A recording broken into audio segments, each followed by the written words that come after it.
Greetings YouTube, Alan Liu back, and I'm quite excited to show you my deck tech that I will be using for my little budget journey. So when I first decided to play Katsu, I just made like what I thought would be the best deck, but then I remembered that there are some cards that I really like that are cheap, and while they're not maybe the best options to play in Katsu, I have a lot of fun playing it, so I decided this would be the deck that I would run. So yeah, please like, comment, subscribe. I'll be playing this deck at armories, and I guess the goal of this deck is to eventually upgrade it into a deck where I could compete at like a road to nationals. So that's like the immediate goal of this deck, and we'll see if I'll be able to do that. But yeah, let's get into the deck. Please like, comment, subscribe, all that good stuff. And yeah, let's go into the equipment. Breaking scales is like best in slot for Katsu for the most part. You have a lot of good on hits, so always threatening a +1 is very strong. The later in the game you can use it, the more value it gets over time. It's almost like Shuko in a way, except not really. I have thought about whether like Shuko or Vambrace is better for matchups like Oldhim because he can float like a Crown of Seeds prevention in order to stop breaking skills. But yeah, for the most part, super cheap equipment, very old, very strong, very good. Next up, we have Breeze Rider boots. Now, Snapdragon Scalers is an option for Katsu decks, especially if you're running cards like Snatch and things like that. But I think Breeze Rider boots just lets you have these like really fun long combo turns. So I figured that this deck would be running Breeze Rider boots for the most part. Two Kadachis, very standard. You wouldn't ever really run Zephyr Needle. So yeah, that's that. Heart and Cross Strap, also very strong common equipment piece, very cheap, and pairs very well with Surging Strike. It's kind of like how Fi used Blossom of Spring to play Art of War or Belittle. We have Heart and Cross Strap to play a Surging for free. Sometimes this allows us to go for really big turns, or sometimes it just lets us fix a hand that had too many reds or something like that. And then lastly, we have Mask of the Pouncing Lynx. This card is honestly the reason why I think a budget Katsu is one of the best options, because you don't need to get Crown of Providence. You don't need to get Mask of Momentum, even though Mask of Momentum is really good. It changes sort of the way you play Katsu. I think Mask of the Pouncing Lynx is just, for the cost, one of the most strongest equipment pieces in the game. It's probably like, I think like anywhere from like $5 to $8 on TCG Player, and just the power that you get from it is so incredibly strong. So I think that Katsu is one of the best choices for a budget deck. So before we get into the deck, let's talk about the meme cards that I'm running. I'm running the Rushing River or Torrent of Tempo, Flood of Force, Break Tide line. And if you don't know what these do, don't worry, because they're not great. But let's talk about Torrent of Tempo. Torrent of Tempo is a 1 for 5 if it hits against Go Again. So the reason Torrent of Tempo never sees play is because it's a starter similar to Surging Strike, except it only actually starts your turn if it hits. If you have like 4 cards in hand and they block 6, then you just have to pass, and it feels super bad. You also don't have Snap to give this Go Again. So for the most part, this is kind of just here in like the very niche situations that you might get it off. Like if your opponent doesn't block, it's also a 1 for 5 that blocks 3. So worst case scenario, with the blue and a Torrent of Tempo and a 2-card hand, you can go Kadachi, Torrent of Tempo. That's still 2 cards for 7 on, different breakpoints. So it's fine. I honestly debated about cutting this for Pounding Gale, and I'll talk about why later. But now let's talk about Rushing River. If Torrent of Tempo was the last attack this combat chain, Rushing River gains +1 Go Again, and if this hits, draw X cards, then put X cards back on top of your deck, where X is the number of attacks that have hit this combat chain.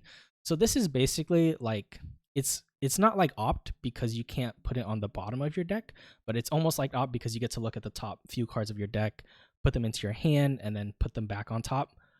If you already have cards in hand, you can also put cards that were originally in your hand on top of your deck and keep different cards. So overall, it's not a bad effect, but for the most part, this will never really have its text active. Like going Torrent of Tempo into Rushing River is not a common play line that I'm trying to do with this deck, and it's also unreliable. So for the most part, it's just a block 3. And the reason I play Rushing River is to play these 2 cards, Flood of Force and Break Tide.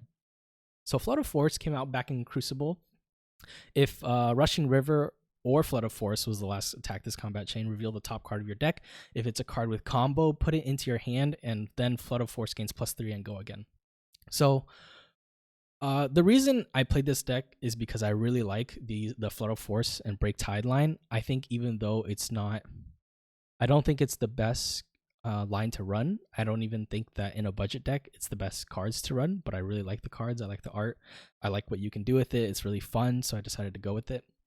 But Flood of Force just feels so bad because even if you have Rushing River and Rushing River has Go Again with Breeze Rider Boots and you play Flood of Force, if you don't reveal a combo card off the top of your deck, it's 1 attack Go Again with Breeze Rider Boots. So it's a very low floor, but also very high ceiling because for Go Again, putting a card into your hand is just extremely powerful.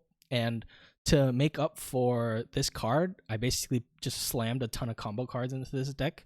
Whereas, most of the time you would see like attack reactions or, ancestrals or razors. I just cut most of that and just threw combo cards in the deck. And then let's talk about Break Tide. I think Break Tide is much better than Flood of Force because the +3 and Dominate is not conditional. As long as you have Rushing River or Flood of Force as the last attack, it'll have +3 and Dominate. And then when it hits, banish the top card of your deck until end of your next turn. You may play it. So now this card is kind of like Take the Tempo, except it has combo, it's yellow, and it's 0 for 5 instead of 1 for 5. But the best part about Break Tide is that it doesn't matter what you reveal off the top. It can be any card, and you can still play it in the same turn or even save it for next turn. So I think Break Tide is a great card, but I think just the line as a whole is not great. That's why people never played it. But I enjoy this card enough that I'm going to play it. So moving on, let's talk about the usual stuff. We have Be Like Water. Just it's another surging. Your opponent will almost always block this out, but that's okay. This deck struggles with having enough starters, honestly, because I threw so many combo cards in here. So having Be Like Water is actually pretty important. Next up, we have Bonds of Ancestry. I'm sure you've already seen this card a ton. It's so powerful. It's the reason that this deck even works is because you can play 2 combo lines with Breeze Rider Boots.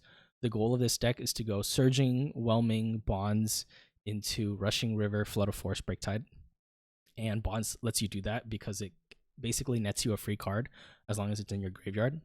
And I also run 1 blue Bonds because it's searchable with links, and this deck is basically a combo deck. Like, you're just trying to chip damage, load things up in your graveyard, and then when you find the combo pieces you need, you just go off.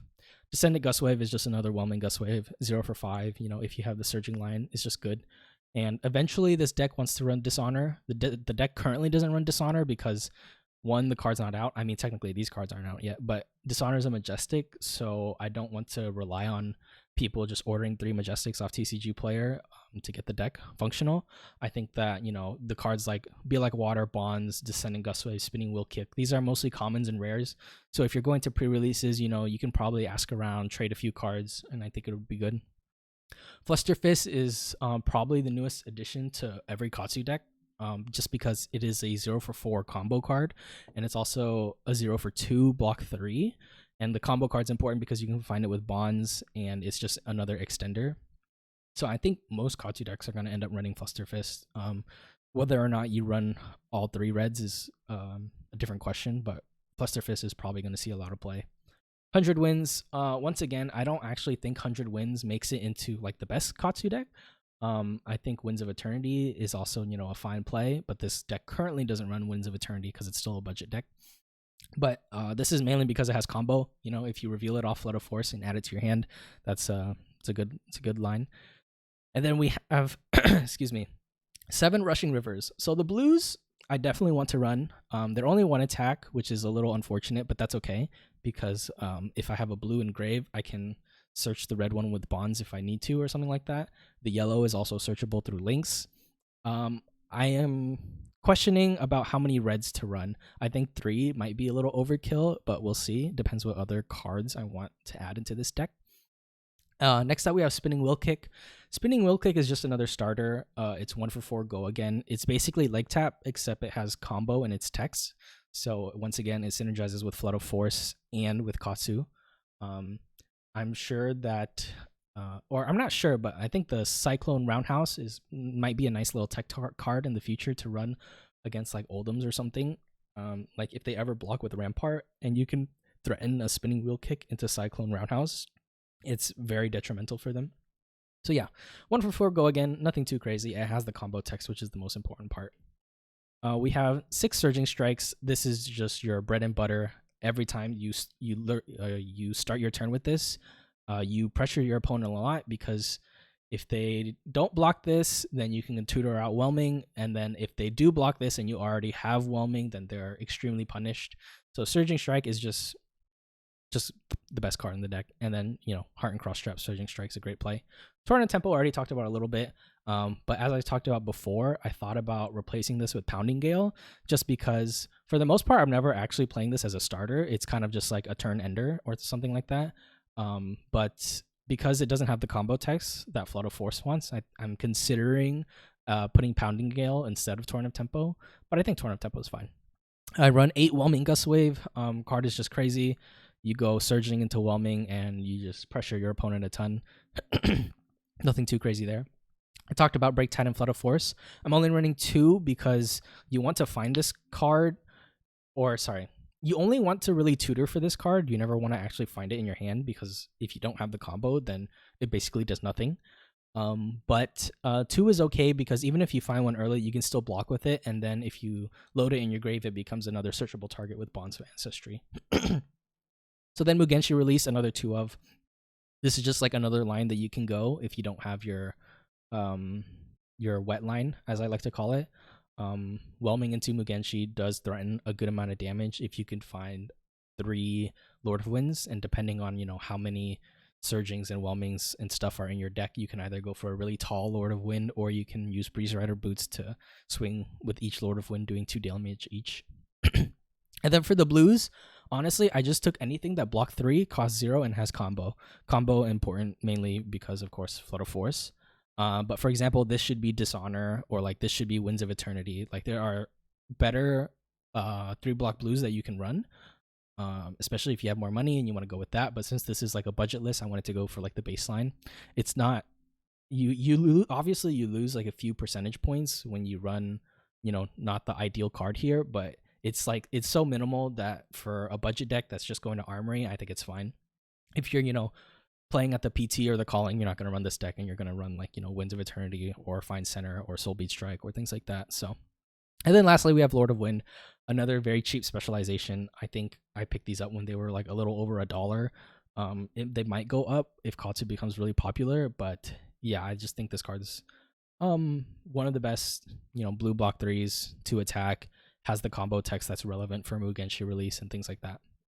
So that's the deck. Quickly, I'll go over the sideboard. I just have 2 Oasis, 3 Sinks, 3 Unmovables, Cyclone Roundhouse. This one's kind of optional. 2 Energy Potions, Arcane Lantern, Tide Flippers. So these 6 cards are basically for Icelander: Energy Potion, Arcane Lantern, Tide Flippers, and Oasis. You also run it for Kano. And well, actually, I don't know if you run Energy Potion for Kano, but definitely the Oasis, Arcane Lantern, and Tide Flippers. Tide Flippers is nice because you can actually still do the full combo, because the only card that really needs go again is Rushing River. So you can Tide Flippers a Rushing River's yellow or blue, and then still go into Flood of Force, Break Tide. The only issue there is that you can't extend. Like if you draw a card off Flood of Force, and if you banish a card off the top with Break Tide, you can't extend your turn because these don't have go again. But hopefully you're able to, Arsenal 1 and then keep the banished card from Break Tide for your next turn. Arcane Lantern and Tide Flippers, I think, are just the 2 obvious AB choices. You probably, you could go AB3 maybe if you wanted and put in, I want to say Gloves. But yeah, not having Tunic is definitely hard for Icelander, but, you just got to deal with it. And then Unmovables and Sink Belows, these are just for any decks that you need the defense reactions, like Azalea, Bravo, Dorinthia, things like that. I'm also considering a Flick Flack. Excuse me. Just because the deck runs so many combo cards that you're basically always going to get the value out of Flick Flack.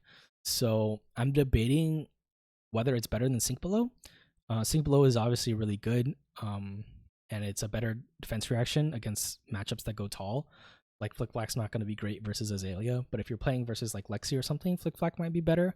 But then if they give you a Frostbite and you're not able to play Flick Flack, then it feels really bad. But yeah, so that's the deck.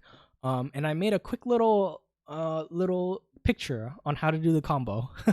So this is a 4-card combo, but you only really need to have 3 pieces in your hand, and that's because you have 3 tutor effects. The full combo is a 6-card combo. So Katsu lets you ditch a 0-cost card from your hand to find anything you need. Mask of the Pouncing Lynx lets you find anything that's 2 or lower attack. So that would be Whelming. You could find Whelming yellow. You could find Bonds yellow. You could find Rushing River yellow. And then you could find either Flood of Force or Break Tide. And then lastly, Bonds of Ancestry lets you find any of the combo pieces as long as there's one in your grave already. So the combo is actually more consistent than I thought. You aren't really able to go off super early because Bonds does require you to have a card in your grave. But I would just like play it slower. Like if I block with a Flood of Force early, that means I know that Bonds can get that for me, and maybe I'll save a Break Tide in Arsenal or things like that. And this combo is very fragile. It's not like Stubby's Fi, where sometimes you actually would just kill them on turn 2. If you pop off and they have enough armor and 3 blocks to full block out and you don't get your on hits, then you're just going to lose from there because you used all of your equipment and then they just full blocked out. I think for the most part, you kind of have to pressure them early with Surging Strikes, Whelmings, leak a little bit of damage here and there. And then once like you can even like go down to like 5 life, but if your opponent is at like 15 life, then you can definitely pressure them if you find the opportunity to play the full combo. So the full combo goes Surging. Ideally, they don't block. Usually they don't. Sometimes they do. But if you have Surging plus Whelming, then if they block, it's a huge punish. So if you have, for example, Surging, Whelming, and Bonds in hand, and you have like another 0 cost, then you just go Surging. And once that hits, you ditch the 0 cost to find, say, a Rushing River. You pop Breeze Rider Boots, and you pop Mask of the Pouncing Lynx to get one of your wet pieces, and then you play Bonds to find another one of your wet pieces, and then you go Rushing River into Flood of Force into Break Tide. Flood of Force ideally will hit a card off the top of your deck that adds to your hand. We can sort of assume that's about 3 value. Even if it's a blue, you can still go Kadachi, which is 2 value. If it's a red, it's a 4 attack, hopefully. So then that's about 4 value. So let's average that out to 3. Same thing goes for Break Tide. So if Break Tide is able to hit, which oftentimes it might not hit, but for example, if they block Whelming for 5 because you have breaking skills, then you can threaten Break Tide with Dominate for 6 with breaking skills. So Dominate for 6 is actually much harder to cover up than Dominate for 5 because there's a lot of 2 block armor in the game. But yeah, so the combo is decent. If you miss on Flood of Force, your combo basically breaks super hard. You lose out on basically 6 points of damage, and the deck runs 80% combo cards. So your odds of hitting are pretty good, but sometimes you'll hit a Surging off the top, or a Torrent of Tempo, or a Be Like Water, and then you'll cry inside like I do. But that's just the nature of things when you play something that's not ideal. You live with it. But yeah, overall, I would say on the high end, this combo does around like 32-ish damage, I think. Like we have 10 damage plus 12 is 22, 25 damage with Rushing River, and then you add about 6 points of value. What did I say? 25 plus 6, 31, and then you have breaking skills for 32. And this is also a 4-card combo, so if you have like another attack in Arsenal that's like 4 attack, or 3 attack, like 100 wins or something like that, then that's like another 3 or 4 damage. I will say that in the future, once this deck does get Dishonor, I'm fairly certain that you don't run Flood of Force anymore, and instead you just go Bonds into Dishonor, into Rushing River, into Break Tide, because Whelming and Dishonor are like 2 must blocks, and that makes it very likely that your Break Tide will actually hit.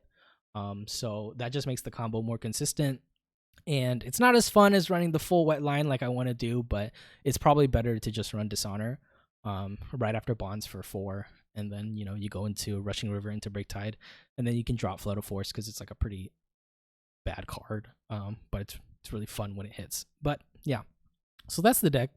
Obviously, I talked about before about upgrades, like you want Winds of Eternity, you want Dishonor. Flood of Force probably doesn't make it, but this is going to be the deck that I will start bringing to Armory, and hopefully, get some wins, win some packs, and just sort of upgrade the deck over time. And then at Road to Nationals, play some version of Katsu that I'm able to build up to. I will say that as I upgrade this deck, it'll probably move more and more away from this Break Tide Flood of Force line.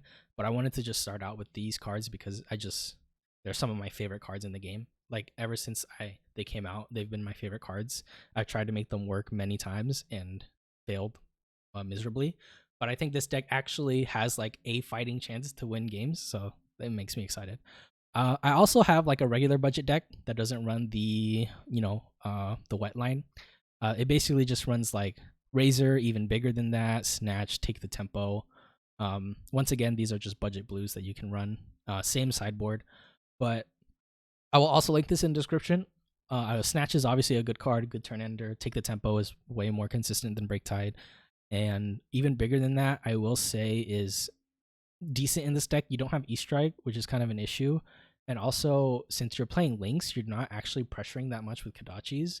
Usually, even bigger than that is better if you're playing a a Mask of Momentum Katsu list, because your Kodachi swings are actually providing pressure for your Mask of Momentum. But if you're running Links, every time you Kodachi, they just eat it every time, so it doesn't really matter. And you're wasting a resource a little bit when you do that, because when you're playing aggro Katsu, you're actually not trying to Kodachi too much. You're trying to just go surging into Whelming, into Mugenshi, into Spinning Wheel Kick, into whatever, Razor, things like that. But yeah, I'll link both of these in the description. I just wanted you guys to show you guys this deck. And if you head over to the OKNY podcast, I actually do play this deck a few times over there.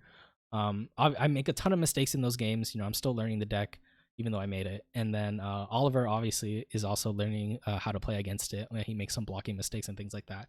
But I just think the fact that I can provide a good amount of pressure, and the deck is like extremely cheap. It makes me quite happy. I already looked on TCG Player.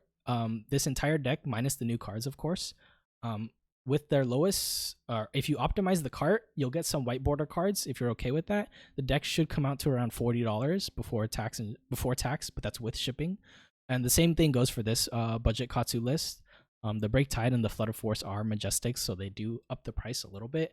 And if you want to get just the best value, I wouldn't recommend buying these cards, because these cards are not, well, they're not meta, but I have a lot of fun with them. So yeah, $40 deck. Gonna head out to Armory, see what this deck can do. Hopefully get a win eventually, because if I win a promo, that's like a nice $25 right there that I can use to upgrade the deck for like Dishonors or Winds of Eternity or things like that. But yeah, thanks for watching. That was the deck. Let me know if you guys are interested in other decks. I can try to make budget decks for other heroes, but to be perfectly honest, I don't have the same comfort level on other heroes as, say, like Guardian or even Ninja a little bit. But yeah, so this was my deck.